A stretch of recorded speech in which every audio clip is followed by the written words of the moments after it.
हा गणेशगिरीचा समुद्र, हा बोऱ्याचा डोंगर बोलतात. त्याच्यावरती आम्ही पहिले करवंद वगैरे काढायला जायचो. त्यापुढे खाडी लास्ट आता दिसणार नाहीत, पण मोठ्या मोठ्या बोटी जहाजं उभी असतात.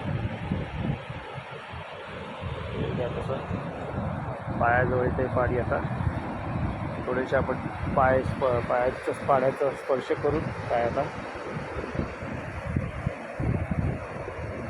हा आनंद आपल्याला मुंबईला घेता येत नाही. मुंबईचे बीच खूपच खराब झालेले आहेत. असे स्वच्छ रेती, हे वाळूबा किती स्वच्छ आहे.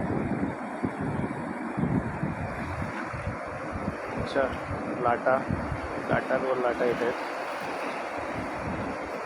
हां हां हां,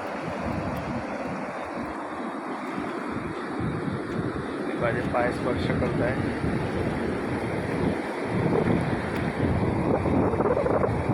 हां हां हां, छान छान छान वाटते. खरं मस्त मजा येते.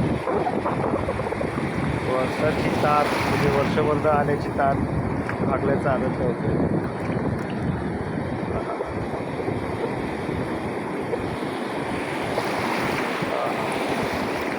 सुंदर असा अनुभव गणेशगिरीचा. पण हा एवढ्या पाण्यातच तुम्ही उभे राहालात कधी तर पुढे जास्त जाण्याचा प्रयत्न करू नका आणि आपल्या उगाच पिकनिकचा रंग खराब करू नका. स्वतःला सांभाळा, जास्त रिस्क घेऊ नका आणि जास्त समुद्राची उगाच परीक्षा बघू नका. तर त्याची चुकी नाही आहे, हे निसर्गच आहे. इथे त्या लाटा येणार, ते वाळू पायाखालची सरकणार, तुम्ही पुढे पुढे गेलात आणि कुठे पडलात पाण्यात तर दुसरी लाट येणार आणि तुम्हाला लाट घेऊन जाणार. पण त्या समुद्राची चुकी नाही. आपल्याला या सगळ्या गोष्टी माहिती असायला पाहिजे. आणि तो एक तिकडचा दुसरा डोंगर, हा पूर्ण बीच फिरायला बघायला मजा येते. ही सगळी सुरूची झाडे.